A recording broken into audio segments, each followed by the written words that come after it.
कहानी की शुरुआत रिक नाम के एक गरीब लड़के से होती है जो अपनी बीमार माँ के साथ रहकर उनकी देखभाल करता है। और एक दिन जब रिक अपनी माँ के लिए खाना बना रहा था तो उसकी माँ ने अचानक बाइबल पढ़ते पढ़ते बंदूक निकाल ली। रिक समझ गया था कि कुछ गलत होने वाला है, पर अपनी माँ को बचा नहीं पाया। इस हादसे के 3 साल बाद भी रिक अपनी जिंदगी संभालने में लगा हुआ था। आज सुबह जब वो अपने काम पर पहुंचा तो उसे पता चला कि उसकी नौकरी किसी और को दे दी गई थी। उसे बिना किसी खास वजह के निकाल दिया गया था। जिसके बाद रिक अपने दोस्त जेरेमी के पास काम मांगने गया, जिसने जैसे तैसे जुगाड़ लगा के उसे एक बहुत बड़ी हवेली में काम पर लगवा दिया। वहाँ काम करते हुए रिक को थोड़ी चोट लग गई, जिसके बाद रिक ने वहाँ की मैनेजर एंटोनेट से फर्स्ट एड किट मांगी। जिस पर पहले तो उसने रिक की मदद करने की बजाय उसे डांटना शुरू कर दिया। और जब रिक ने उसे बताया कि वो अपनी मरहम पट्टी करने के बाद दोबारा काम पर लग जाएगा तो एंटोनेट उसे मरहम पट्टी के लिए मैंशन के अंदर ले गई। इधर रिक अपनी मरहम पट्टी कर ही रहा था कि तभी एक दूसरी नौकरानी ने एंटोनेट के कान में कुछ बोला, जिसे सुनते ही उसने रिक को वापस बाहर जाने को कहा।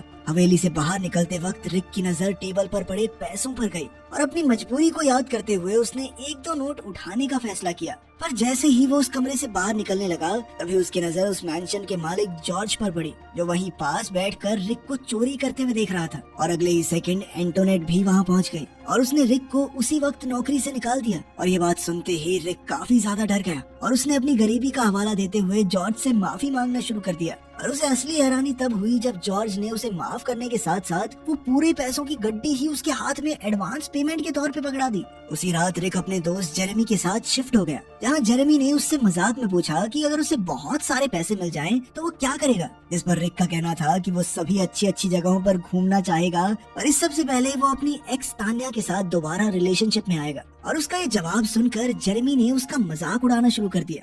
अगली सुबह रिक और जेरेमी आपस में काम बांट ही रहे थे कि तभी रिक को मैंशन के अंदर से मिस्टर जॉर्ज का बुलावा आया। और जब रिक मिस्टर जॉर्ज से मिला तो उन्होंने उसे बताया कि असल में उसके पास कोई वारिस नहीं है, जिस चीज का उसे बहुत ज्यादा पछतावा था। और इसके बाद उन्होंने रिक से पूछा कि क्या उसे भगवान में विश्वास है, जिस पर रिक की हामी भरते ही जॉर्ज ने उसके सामने पैसों का ऑफर रख दिया, जिसके मुताबिक अगर रिक मिस्टर जॉर्ज के मरे हुए शरीर के ऊपर खाना खाने को तैयार हो जाए तो वो उनकी सारी जायदाद का मालिक बन सकता है। रिक को ये सब मजाक लग रहा था, लेकिन जॉर्ज मजाक के मूड में बिल्कुल नहीं था। उसने कहा कि ये मौका तुम्हारी पूरी जिंदगी पलट सकता है। रिक इसके लिए तैयार नहीं था, पर जॉर्ज ने उसे दोबारा सोचने को कहा। कहीं न कहीं जॉर्ज जानता था कि पैसों की कमी इससे ये काम करवा ही देगी। रिक को मरे हुए शरीर पर खाना खुना खाने की बात थोड़ी ज्यादा ही अजीब से लग गई थी, इसीलिए उसने दूसरी नौकरी ढूंढना शुरू कर दिया। पर इसका कोई फायदा नहीं हो रहा था। और तभी अचानक उसके दरवाजे पर एक दस्तक हुई, जिसे खोलते ही एक आदमी रिक को मैंशन ले जाने के लिए इनविटेशन लेकर खड़ा था। और उसने रिक को जल्द से जल्द तैयार होने को कहा।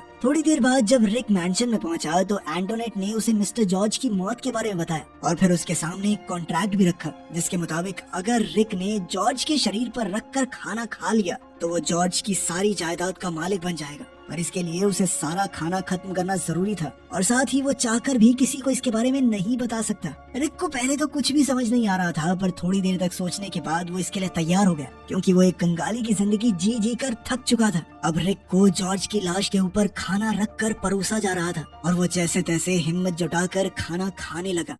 इधर एंटोनेट लगातार उसे याद दिला रही थी कि उसे पूरा खाना खत्म करना होगा, अगर कुछ भी रह गया तो नहीं मिलेगी जायदाद। और जैसे ही रिक ये करने में कामयाब हुआ तो एंटोनेट ने उसके हाथ में एक कार्ड पकड़ा दिया, जिसमें मिस्टर जॉर्ज के आखिरी शब्द लिखे हुए थे, जो एक किस्म का कॉन्ट्रैक्ट था, क्योंकि उस कार्ड पर लिखा था कि अब से रिक मिस्टर जॉर्ज की सारी परेशानियां अपने सर लेने वाला है और इसके बदले में वो अपनी साफ आत्मा मिस्टर जॉर्ज को देगा। लेकिन रिक इस समय ज्यादा सोचने समझने की हालत में नहीं था और उसने बिना ज्यादा पढ़े कॉन्ट्रैक्ट पर साइन कर दिए, जिसके तुरंत बाद उसे बहुत अजीब सा महसूस होना शुरू हो गया। और जैसे ही वो वापस अपने घर आकर बिस्तर में लेटा तो अचानक से उसे ऐसा लगा मानो वो पानी के अंदर हो और तभी चारों तरफ से आत्माओं ने उसे घेर लिया। ये मंजर देखकर वो बहुत ज्यादा डर गया। अगली सुबह जब रिक हवेली में घूम रहा था तो उसकी नजर एक आदमी पर पड़ी जो उसे घूर रहा था और अगले ही सेकंड वो आदमी वहाँ से गायब हो गया। रिक ने उस आदमी का पीछा करने की कोशिश की, पर एंटोनेट ने उसे वहीं रोक दिया, मानो जैसे कुछ हुआ ही ना हो। और साथ ही उसने रिक को बताया कि वो इस मैंशन का मालिक है और वो बस अपनी मर्जी से सारा काम करवा सकता है। पर फिलहाल उसे समझ नहीं आ रहा था कि आखिर वो अपनी इस नई जिंदगी के साथ करे क्या।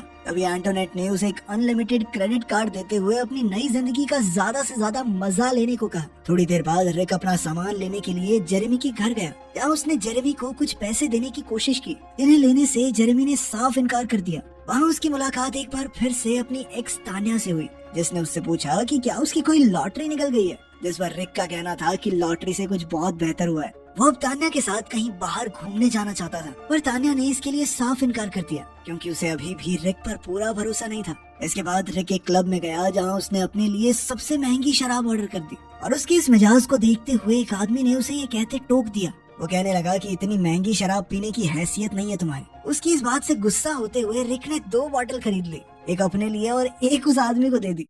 इसके बाद जब वो शराब पीते हुए वापस हवेली में पहुंचा तो उसे एक औरत दिखाई दी और जब उसने अपनी नाक को छुआ तो उसे एहसास हुआ कि उसके चेहरे पर खून लगा हुआ था। पर जैसे ही उसने वापस उस औरत की तरफ मुंह घुमाया तो वो वहाँ से गायब हो चुकी थी। लेकिन फिर अगले ही सेकंड उस औरत ने रिक को दोषी बताते हुए उस पर हमला कर दिया, जिस दौरान रिक को एक बार फिर से पानी के नीचे होने का एहसास हुआ और जब वो वापस होश में आया तो वो जमीन पर पड़ा हुआ था। अपनी ये हालत देखते ही रिक तुरंत एंटोनेट के पास पहुंचा और उसने एंटोनेट पर इल्जाम लगाया कि उसने ही कोई नशीली दवाई दी होगी उसे, जिसके चलते उसे भूत दिखाई दे रहे हैं। उसकी बात सुनते ही एंटोनेट तुरंत सब कुछ समझ गई और उसने रिक को सबसे पहले शांत होने को कहा। पर रिक को उस वक्त सिर्फ अपने सवालों का जवाब चाहिए था और उसने तुरंत ही एंटोनेट से उस कॉन्ट्रैक्ट और मिस्टर जॉर्ज के आखिरी शब्दों को दोबारा से पढ़ने की इच्छा जाहिर की। और जैसे ही उसने वो आखिरी शब्द पढ़े तो अब उसे सब कुछ समझ आने लगा था और अब उसे एहसास हो रहा था कि आखिर उसने क्या किया है। लेकिन उसे अभी भी भरोसा नहीं हो रहा था कि जो कुछ भी उसके साथ हो रहा है क्या वो सच में हो सकता है। जिस पर एंटोनेट ने उसे बताया कि अपनी मौत से कुछ समय पहले मिस्टर जॉर्ज अजीबोगरीब जादू टोने में लग गया था ताकि वो अपने नसीब का पाप किसी और को दे सके। इससे वो मरने के बाद नर्क जाने से बच जाएगा। इसके बाद एंटोनेट ने रिक को एक किताब दिखाई जिसमें एक खास रिचुअल के बारे में लिखा हुआ था, जिसमें लोग एक ऐसे इंसान को चुनते थे जो उनके मरे हुए शरीर पर बैठकर खाना खाए ताकि उस आदमी के सभी पाप खाने की मदद से ट्रांसफर हो जाएं। और ऐसे लोगों को खास तौर पर सिन ईटर्स कहा जाता था। अब रिक को एहसास हो गया था कि वो भी एक सिन ईटर बन चुका है। तो एंटोनेट ने उसे समझाया कि पैसा हमेशा एक कीमत देने के बाद ही आता है। पर अब रिक इस सब को वापस से ठीक करना चाहता था और इसीलिए वो बिना कुछ समय अपने पापों का प्रायश्चित करने के लिए सीधा चर्च पहुंच गया। लेकिन चर्च पहुंचने के बाद फादर ने उससे पूछा कि बताओ तुमने क्या पाप किया है। तो रिक को अपने पापों के बारे में कुछ पता ही नहीं था क्योंकि असल में ये उसने किए ही नहीं थे। ये सारे पाप तो मिस्टर जॉर्ज के थे, इसीलिए वो चुपचाप वापस आ गया।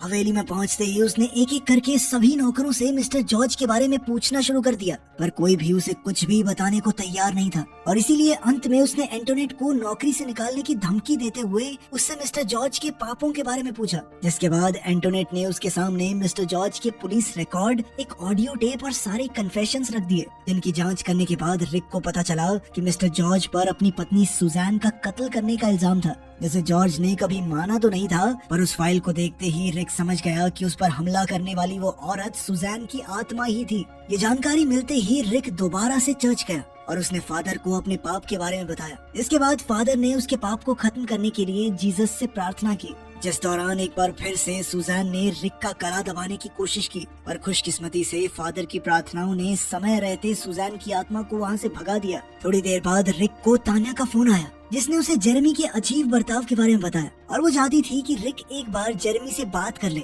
उसी रात रिक को टीवी देखते हुए एहसास हुआ कि कोई आदमी उसके सोफे के बगल में खड़ा हुआ था और जैसे ही वो उस आदमी को देखने के लिए मुड़ा तो अचानक एक लैंप सीधा नीचे गिर गया और जब रिक उस लैंप के पास पहुंचा तो एक मास्क पहने हुए आदमी ने उसका पीछा करना शुरू कर दिया, जिससे बचने के लिए रिक एंटोनेट को आवाज मारते हुए सीढ़ियों के ऊपर भाग गया, जहाँ उसकी मुलाकात खून से लिपटे हुए एक छोटे बच्चे से हुई। उसी वक्त एंटोनेट भी वहाँ पहुँच गई और उसने रिक की हालत देखकर उसे शांत करने के लिए बैठाया और इसके बाद उसने रिक को बताया कि असल में मिस्टर जॉर्ज भी एक बहुत गरीब परिवार से ही था और उन्होंने भी अपनी किस्मत एक सिन ईटर बनकर ही बदली थी, जिसका मतलब था कि मिस्टर जॉर्ज ने भी कई सारे पाप अपने सर लिए थे और अब उनके जाने के बाद ये सारे पाप रिक तक पहुँच चुके हैं।